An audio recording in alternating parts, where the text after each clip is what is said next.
Gênesis 39, do verso 1 ao 16. Gênesis 39.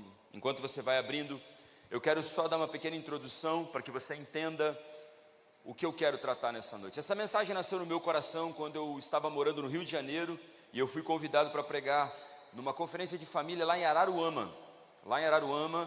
E eu lembro que eu acordei num determinado dia, pela madrugada, 4, 5 horas da manhã, e vinha na minha mente a mulher de Potifar.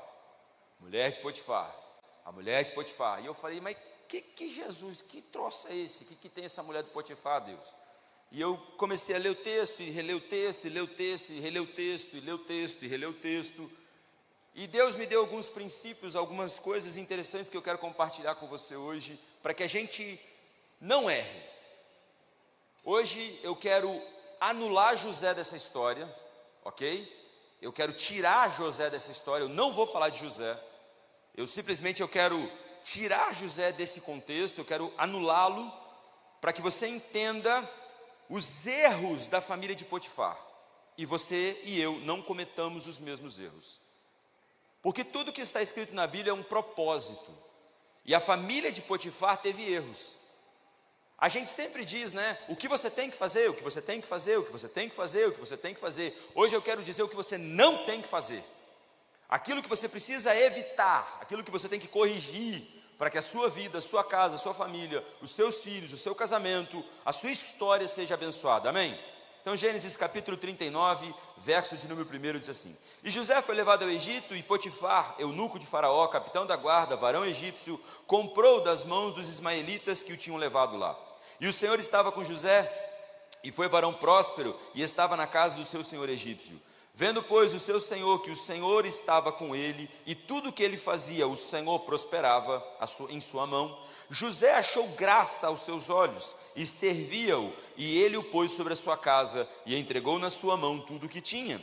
E aconteceu que desde que o pusera sobre a sua casa, sobre tudo o que tinha, o Senhor abençoou a casa do egípcio por amor de José, e a bênção do Senhor foi sobre tudo o que ele tinha na casa e no campo. E deixou tudo o que tinha na mão de José, de maneira que nada sabia do que estava com ele, a não ser do pão que comia. Preste atenção nisso. A não ser do pão que comia. E José era formoso de aparência e formoso à vista.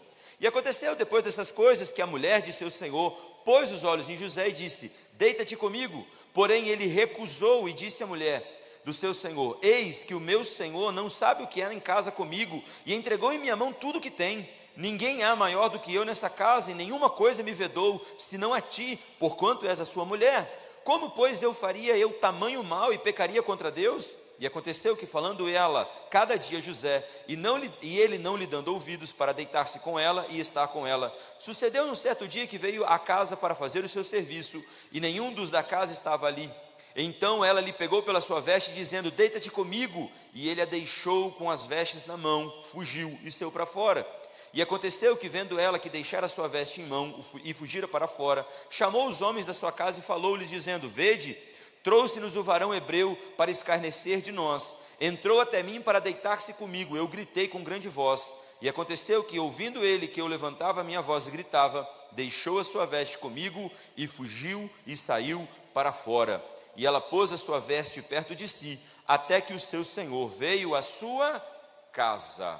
Amém? Glória a Deus. Como eu disse, o meu objetivo hoje é tirar José dessa história, tirar José desse contexto, tirar José desse âmbito familiar.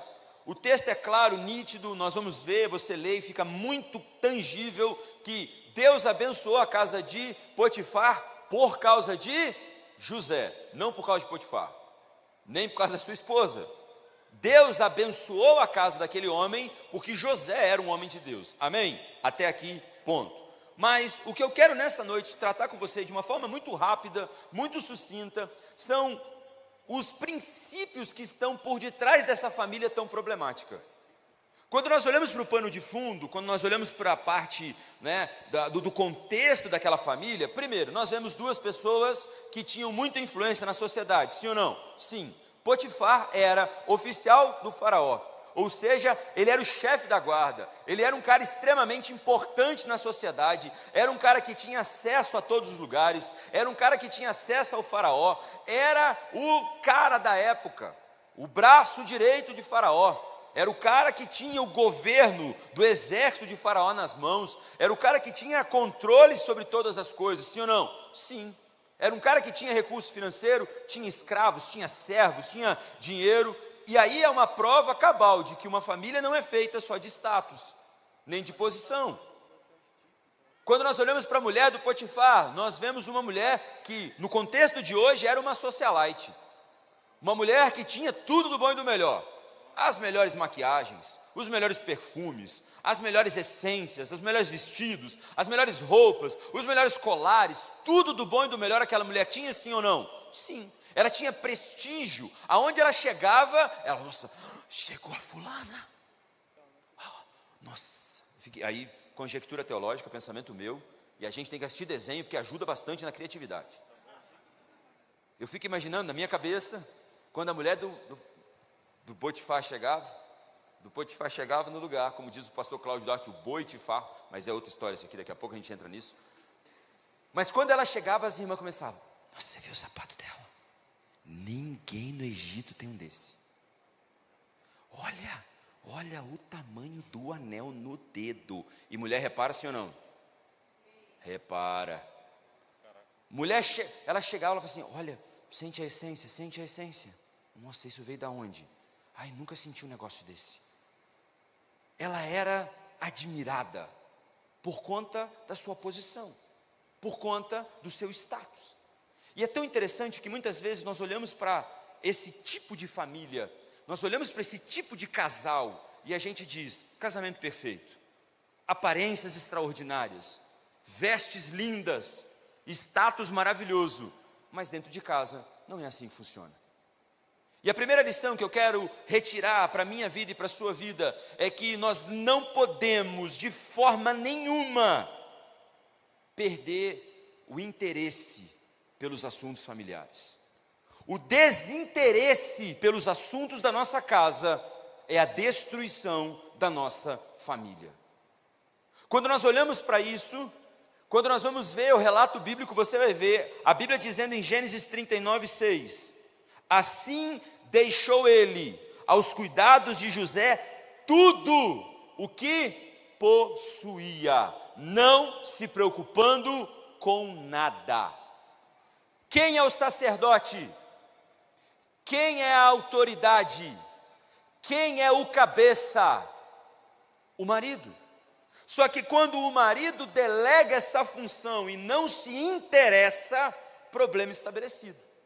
Por quê? Porque quando Potifar coloca tudo nas mãos daquele homem, de José, para cuidar, ele simplesmente está dizendo, eu estou passando a autoridade da minha casa para uma outra pessoa. Eu estou deixando o cuidado da minha família na mão de outro. Eu estou simplesmente me desinteressando pelas circunstâncias que permeiam a minha família. E hoje, nós estamos vivendo uma sociedade, nós estamos vivendo dias, e eu como pastor tenho atendido isso constantemente, e os pastores hão de corroborar comigo nessa linha de raciocínio, nessa ideia, nessa visão. As pessoas estão perdendo o interesse pelos assuntos domésticos, pelos assuntos da casa. E a primeira coisa que começa a acontecer é o desinteresse emocional. Para de se preocupar com as emoções do outro. Para de se preocupar se o filho está bem, se a mulher está bem, se o marido está bem. E eu estou dizendo aqui, falando, claro, primeiramente da figura masculina do cabeça, mas é importante demais que a mulher também tenha esse know-how, esse conhecimento do que acontece, que permeia o ambiente emocional. Se o marido não está bem, se o filho não está bem, alguém tem que perceber, alguém tem que se ligar, é culto da família, amém? Então nós precisamos ter esse despertamento. O que está acontecendo? Teu marido era de um jeito, mudou, por que ele mudou? A mulher era de uma forma, mudou, por que mudou? O filho tinha um comportamento, do nada o garoto muda o comportamento, por que mudou? Alguma coisa está errada. Ninguém muda do dia para a noite sem ter razão, gente. Ninguém se desinteressa pelas coisas da casa do dia para a noite sem ter um porquê. E às vezes é sutil, é aquele negocinho que, não. E aqui, muitas vezes o que acontece, principalmente, quem aqui é colérico sanguíneo? Diga glória a Deus. Vocês, assim como eu, somos tratores emocionais. Sim ou não? A gente atropela os outros. A gente muitas vezes acha que é frescura. A gente acha, muito mimimi. Vamos, tá bom. Vamos. Cadê os melancólicos fleumáticos aqui? Ai, pastor, ele não me entende, ele não me ama, ele não me quer. E a crise se estabelece, porque somos diferentes. Lá em casa eu sou colérico, raivoso, sanguíneo, hemorrágico. Meu irmão, é um negócio tenso. Vamos ter que fazer. Eu acordo 5 horas da manhã feliz, glória a Deus, escutando os passarinhos, aleluia, dou glória a Deus e feliz da vida. E casei com uma fleumática, melancólica, que não gosta de acordar cedo, que acorda cedo porque tem que acordar, mas o download da alma é processual. Vai fazendo por partes, os kbytes vão descendo, a alma vai voltando, as conexões vão se estabelecendo. No começo do casamento, Samantha terminou vários monólogos. Por quê? Porque eu sou diurno, não noturno. Deus criou o dia e a noite. 11 horas da noite, a minha bateria social já acabou, é igual de iPhone, rapidinho. Vai embora e eu quero saber de dormir. E ela queria conversar, queria falar, queria contar como foi o dia dela. E eu queria dormir. E outro dia, 5 horas da manhã, o que eu queria? Eu queria saber de tudo. Onde é que estavam as coisas, o que tinha que comprar, o que ia ser de almoço, como é que ia. Hoje foi um exemplo disso. Ela cheguei no carro e falei assim, que hora vamos sair? E ela, por que tem que ter um horário específico? Eu falei assim, porque a gente tem que fazer as coisas acontecer, porque senão fica nessa enrolação, e a gente não sabe que hora que vai. E ela, até às 3 a gente sai.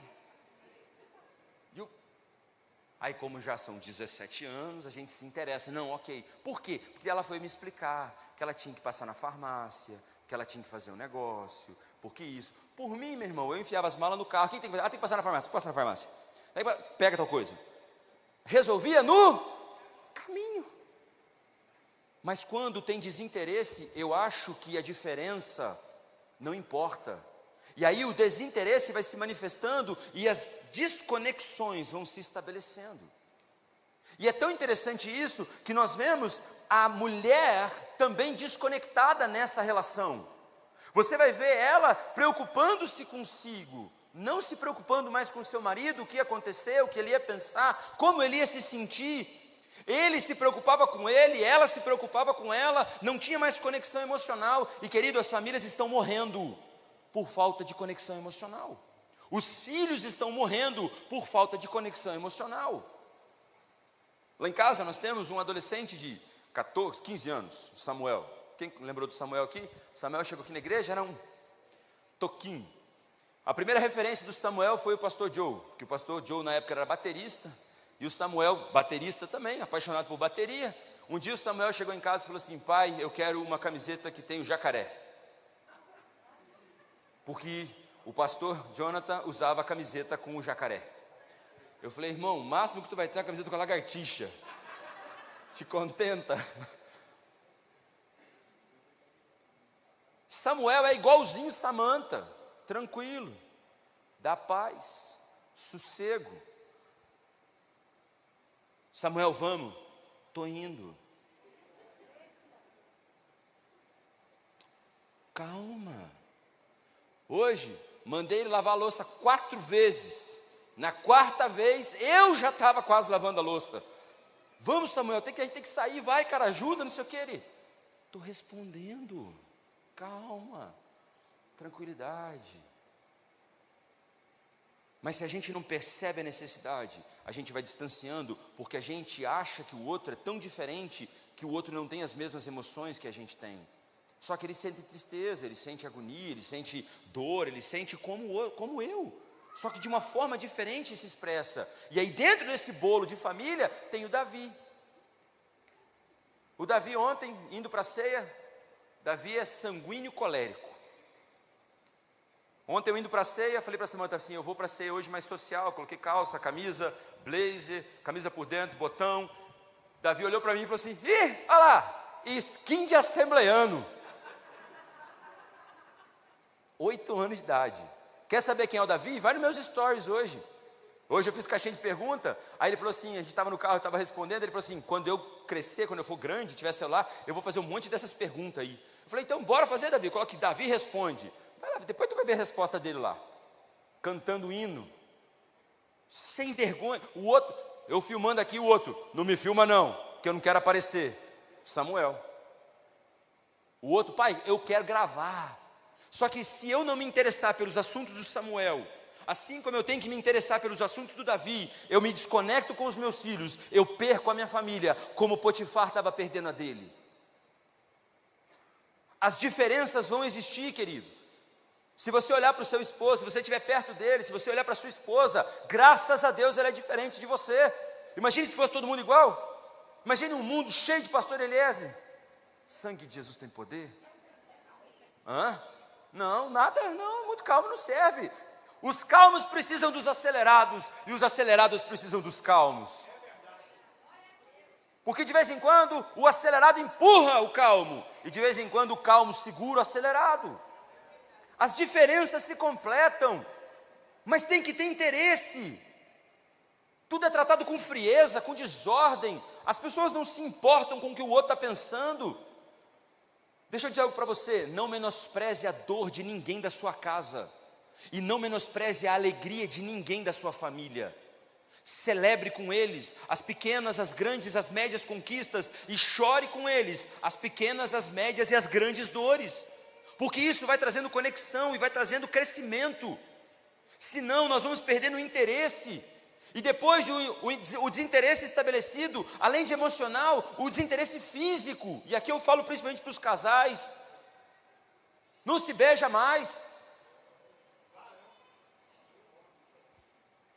Quando era namorado, tinha que pedir, pelo amor de Deus, para desgrudar. Solta, solta, solta, solta, em nome de Jesus, larga. Ah, pastor, casou, e agora? Não beija mais. Não tem mais aquelas fungadas no cangote. Os casados, os solteiros, não faz isso não, que vai pecar. Vai alimentar a carne, vai dar ruim. Segura a onda. Você percebeu que quem não pode está namorando mais do que quem pode namorar? Você já viu como é que estão as coisas hoje? Desinteresse físico. Ai, pastor, tanto tempo. Ai, pastor, ele não me procura, mas também a senhora não se perde.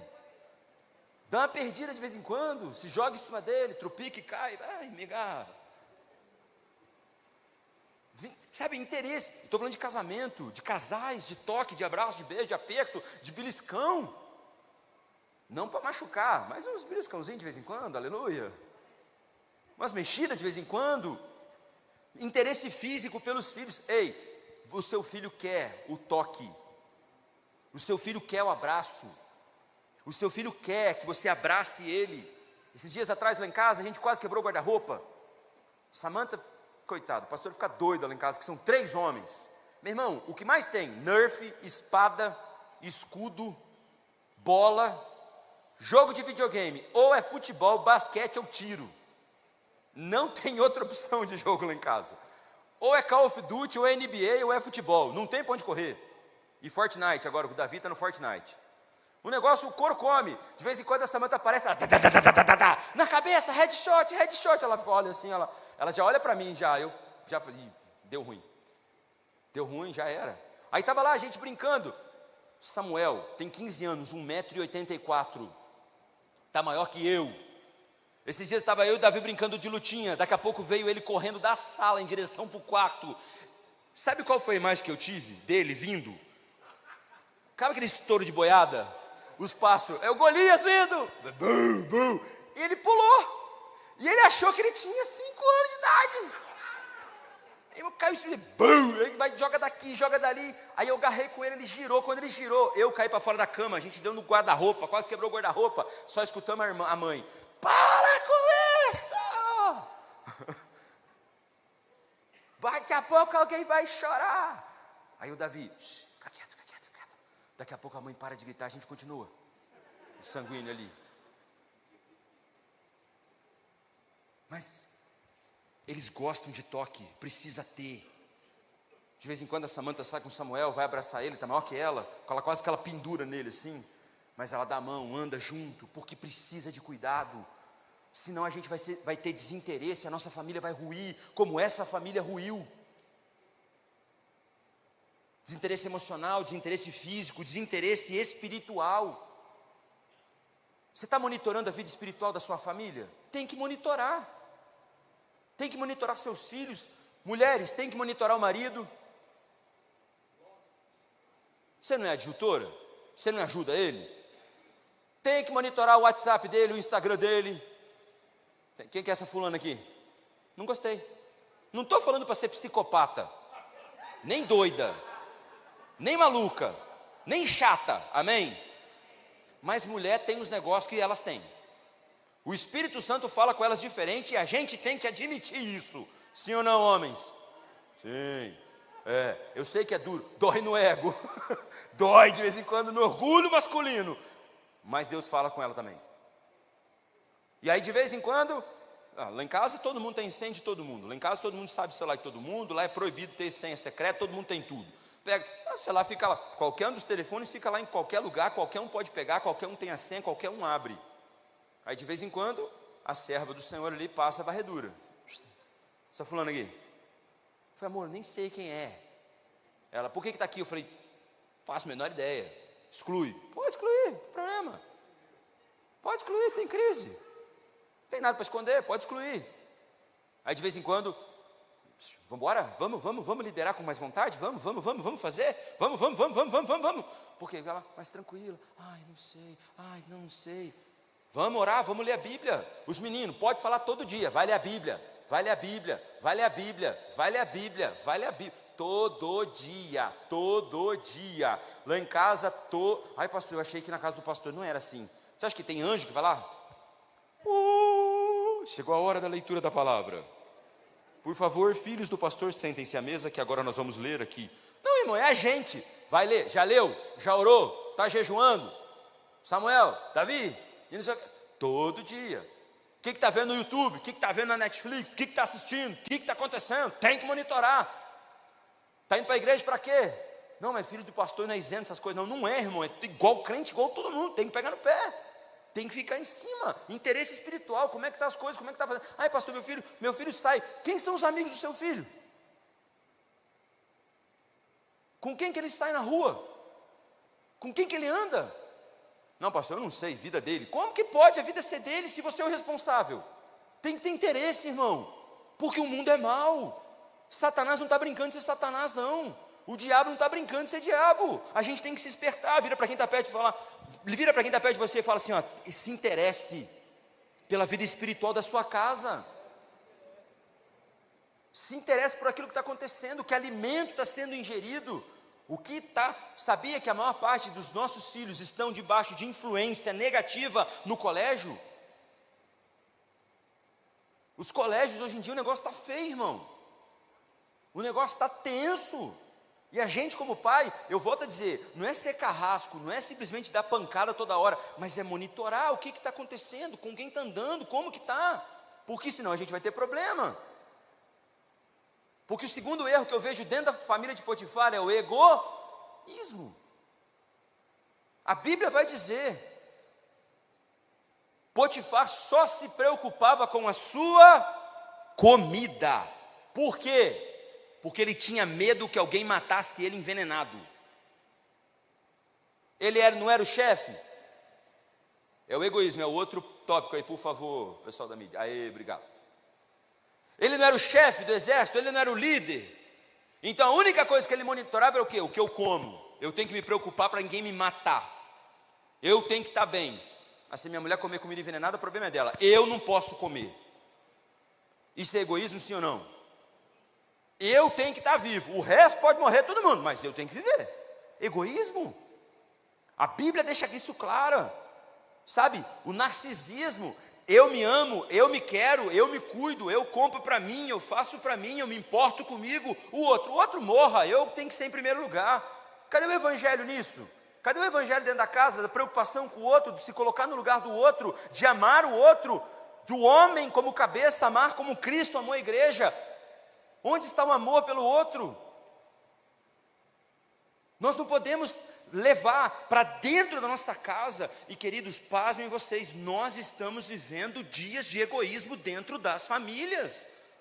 Nós, como pastores, temos atendido gente que só se preocupa consigo, o outro que se exploda, o outro que morra, eu não estou nem aí, quem tem que estar bem sou eu, quem tem que estar satisfeito sou eu, quem tem que estar completo sou eu. Potifar só cuidava do seu alimento, da sua comida, e a mulher?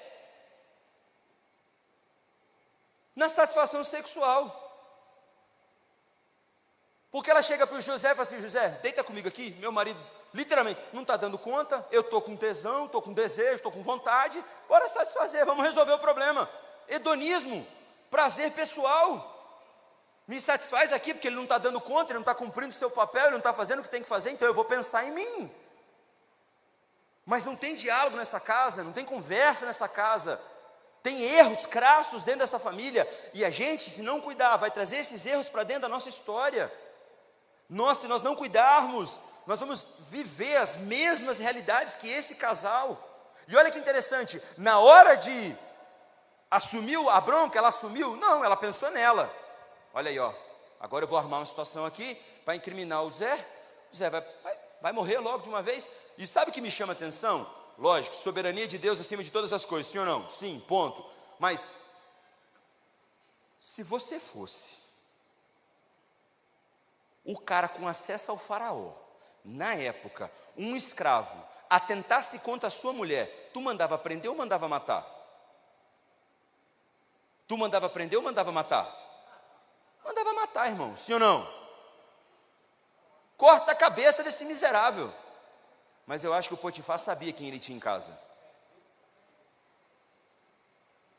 Por isso ele olhou e falou assim: essa história está mal contada, mas para amenizar, não para resolver, para amenizar, põe José na prisão.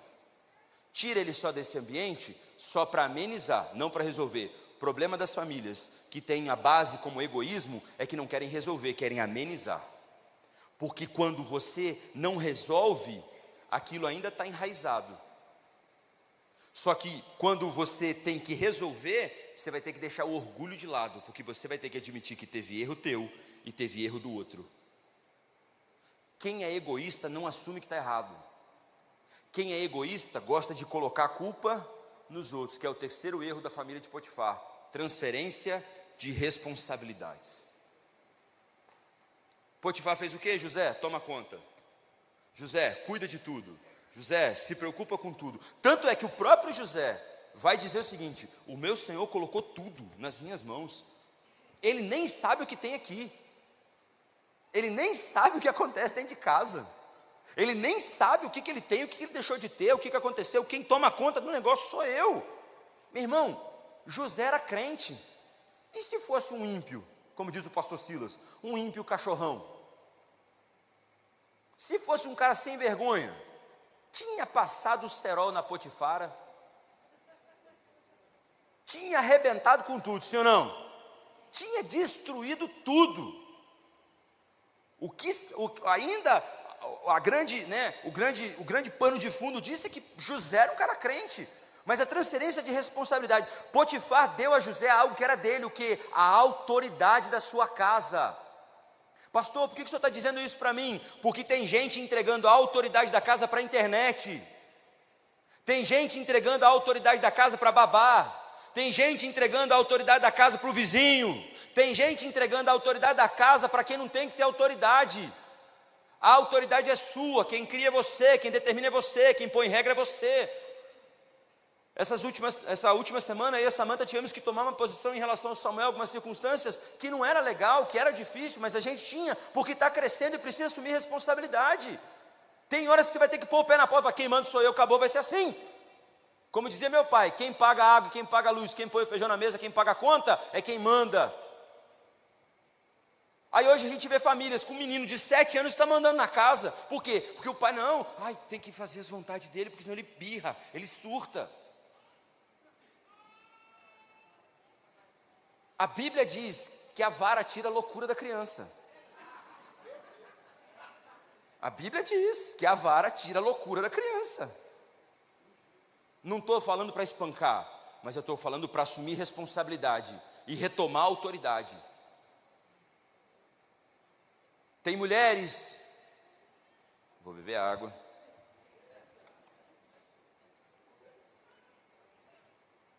Ai, pastor, meu marido não toma as rédeas aqui de casa, então eu tive que tomar. Vai sofrer.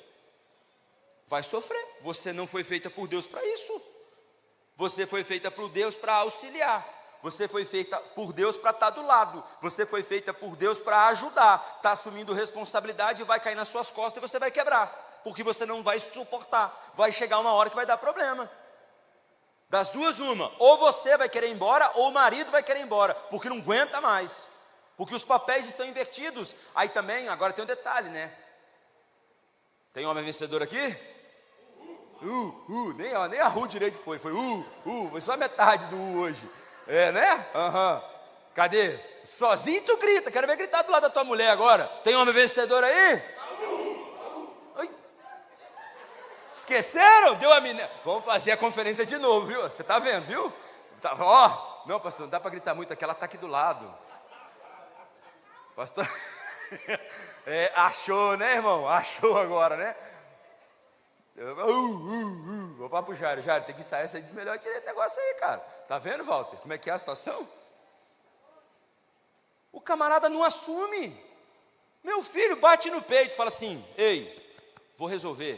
Preciso da tua ajuda para resolver, mas eu vou resolver isso aqui. A mulher precisa dessa segurança. Potifar não dava segurança para ela. A mulher de Potifar não tinha confiança nele. A mulher de Potifar não tinha o carinho, a atenção. Por quê? Porque ele transferiu tudo para outros, então ela se sentiu trocada. E olha que interessante, ela vai aonde? Aonde Potifar depositou a autoridade. Você está cuidando de tudo, cuida de mim. Você está pegando tudo, fazendo tudo, faz o que ele não está fazendo, não está cumprindo o papel. E querido, deixa eu dizer um negócio para você, isso vem desde o Éden. Essa transferência de responsabilidade é recorrente. Se nós não corrigirmos a rota, nós vamos cair no mesmo erro. E o problema está estabelecido, porque uma família disfuncional, uma família que não funciona da forma que tinha que funcionar. Por quê? Porque os papéis estão errados. Nós como igreja temos a palavra da verdade, nós como igreja temos o padrão correto, nós como igreja temos a verdade de Cristo no nosso coração, nós como igreja temos a mente de Cristo. Nós precisamos alinhar. Se você homem não tem dificuldade em alguns assuntos, procure ajuda com os conselheiros de casais, com os pastores, procure orientação, como eu faço para arrumar, como eu faço para organizar, como eu faço para... Se você mulher tem problema de submissão, procura a pastora Débora, fala: pastora, o que é ser submissa? Porque quando fala submissão parece que é um demônio que incorpora. Qual é o teu nome? Legião, submissão. As irmãs arrepiam. Por quê? Porque muitas vezes não quer estar debaixo da missão do homem, porque o homem não sabe qual é a missão dele. Uma mulher que percebe no homem a missão dele, vai se submeter a ele, porque vai estar debaixo de uma autoridade que protege, promove, tem coesão, lei e ordem. O que nós precisamos como igreja é alinhar isso, para nós não cairmos nos mesmos erros, querido. Nós não podemos mais aceitar que os números de divórcio dentro da igreja se igualem aos que estão no mundo. Nós não podemos mais aceitar que o número de casamento que se desfaz dentro da igreja está igual ou maior do que está lá fora. Alguma coisa está errado. A Bíblia, como eu disse, a Bíblia é um livro de acertos, amém? A Bíblia coloca muitos acertos, mas a Bíblia coloca também alguns exemplos de erro, para que nos erros a gente aprenda. E a Bíblia diz que o sábio aprende com o erro do outro. Quando nós olhamos para o texto e vemos os erros dessa família, a gente não pode cometer o mesmo erro na nossa casa. Nós não podemos cometer o mesmo erro na nossa história. E eu quero dar uma palavra de ânimo para você que está aqui nessa noite. Talvez você cometeu alguns desses erros, mas se você está aqui, o Espírito Santo te trouxe para você consertar, porque é tempo de você viver a plenitude em família do que Deus tem para você. A plenitude de Deus sobre a sua vida, sobre a sua história, sobre a sua casa vai se manifestar se você corrigir os seus erros, acertar suas rotas, porque isso é nobreza.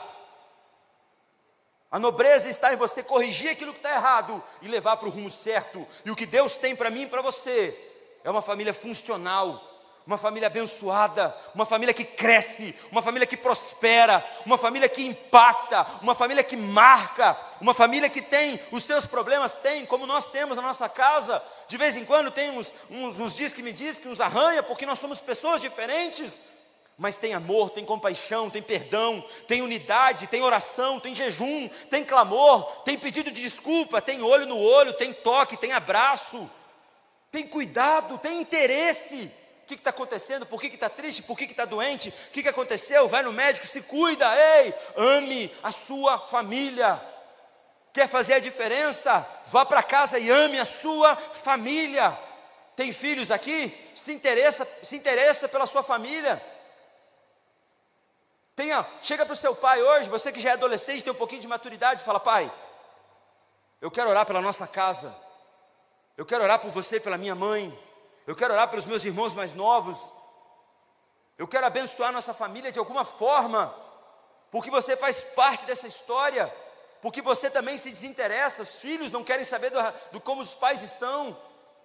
Os filhos não têm mais apego emocional às famílias, querem sair de casa, querem estar com os amigos, não têm relacionamento com os pais, não conversam, não têm interesse espiritual.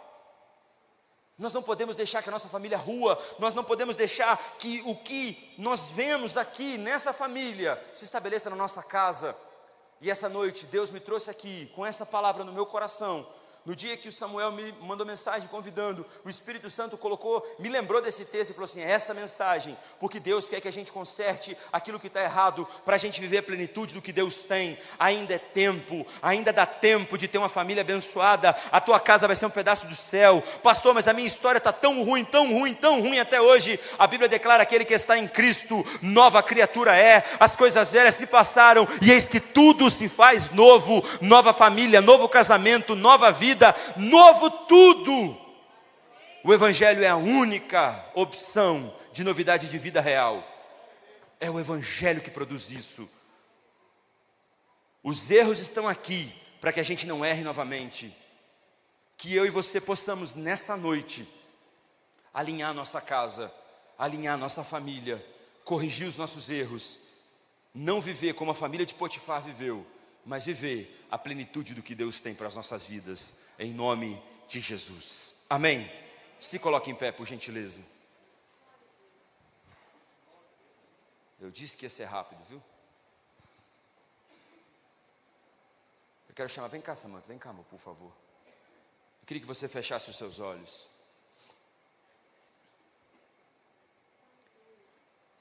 E que você agora pensasse no que foi dito aqui. Eu não vim aqui apontar dedo para ninguém.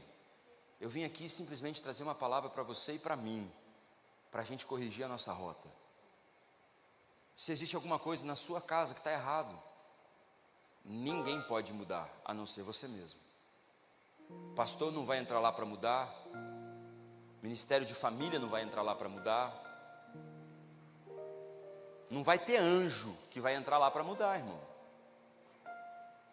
É Jesus dizendo: eis que estou à porta e bato. Se você abrir, eu entro. Se você aceitar, eu mudo. Se você entender e quiser, você vai comer o melhor dessa terra. Você vai experimentar o melhor que Deus tem. Mas precisa de uma decisão. Eu tenho batido muito nessa tecla em Joinville. A não decisão já é uma decisão. O não decidir já é decidir. O não decidir é ficar no mesmo lugar, do mesmo jeito, com a mesma história, com as mesmas vivências. Deus está nos dando uma oportunidade hoje de começar algo diferente. Pastor, minha história está toda errada, toda errada, toda errada. Eu não conheço história tão ruim que Jesus não consiga consertar. Pastor, minha casa é um caos. Não conheço casa que Jesus não consiga endireitar. Se quiser, Ele entra. Se deixar, Ele muda. E se Ele fizer, eu garanto para você que você não vai se arrepender em viver a plenitude do que Deus tem. Quem está aqui falando para você? 2 pessoas, tanto Samantha quanto eu, não tiveram lares estruturados.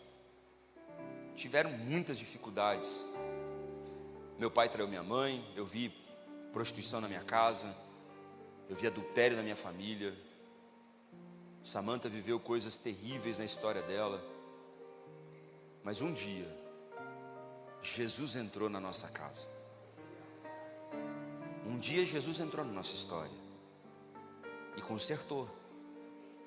Meu casamento é perfeito? Não é, mas é muito bom. Eu sou feliz casado. Eu tenho a alegria de voltar para minha casa, abraçar os meus filhos, brincar com eles, poder estar com a minha esposa. Eu tenho a alegria de poder dizer que eu tenho uma família. É o que Deus tem para você, só que tem que ter uma decisão. Decisões decidem destinos. Feche seus olhos.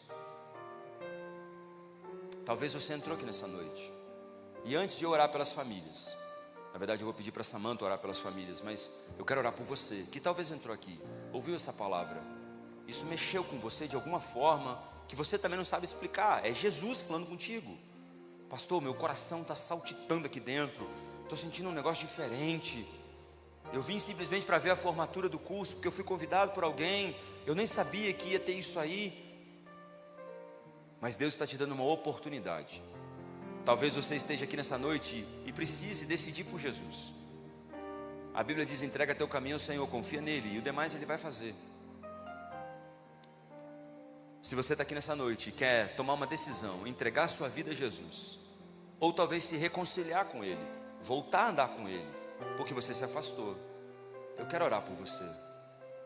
Se tem alguém aqui, se tiver, aonde você estiver, levante uma das suas mãos em sinal, dizendo: eu quero entregar minha vida a Jesus, eu quero me reconciliar com Ele. Tem alguém que quer fazer essa oração? Tem alguém que quer entregar sua vida a Cristo ou quer se reconciliar com Ele? Você veio convidado por alguém? Só levanta a sua mão, eu quero orar por você. Se tiver, eu quero fazer essa oração. Eu não perco a oportunidade, porque Jesus sempre salva e Ele sempre quer salvar.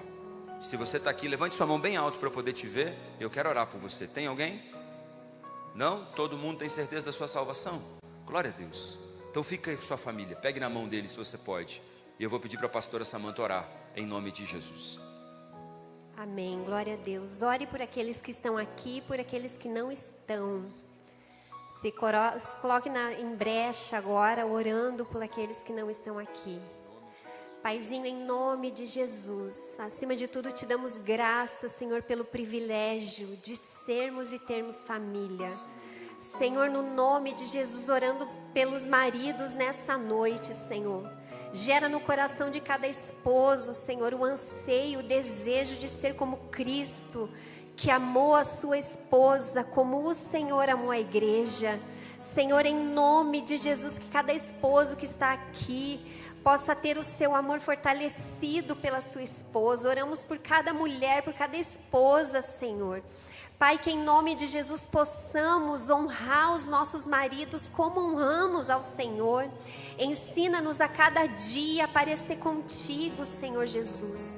Ensina-nos a sermos mansos e humildes em nossas casas.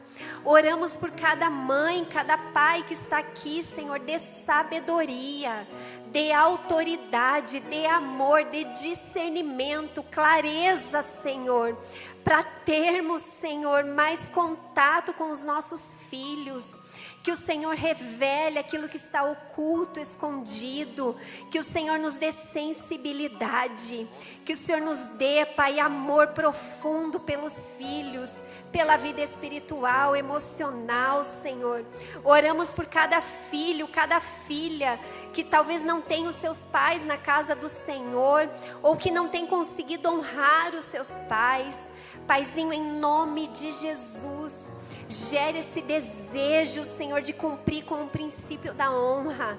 Pai, em nome de Jesus, levanta jovens, adolescentes que vão fazer a diferença na sociedade, honrando os seus pais, honrando as suas autoridades, Senhor. Pai, oramos por aqueles que porventura perderam as suas famílias. Oramos por viúvos, viúvas, divorciados, solteiros, Senhor, por aqueles que enfrentaram, Senhor, momentos difíceis, tristezas, decepções.